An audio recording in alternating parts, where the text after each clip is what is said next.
Wait, alam mo ba kung bakit may pasok today? Regular working day ngayon, kahit 40th anniversary ng EDSA People Power. Dati kasi kapag February 25, automatic walang pasok at chill lang. Pero dahil sa bagong proclamation, naging special working holiday na siya.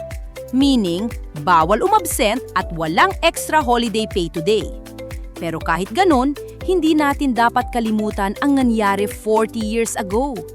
Imagine, milyon-milyong Pinoy ang nagkaisa para ipaglaban ang demokrasya. Walang dahas, pure unity lang na kinabiliban ng buong mundo.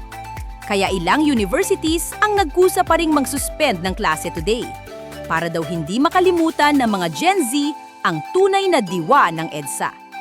Working holiday man o hindi, history shouldn't be erased. Kayo, anong tingin nyo sa pagbabagong ito?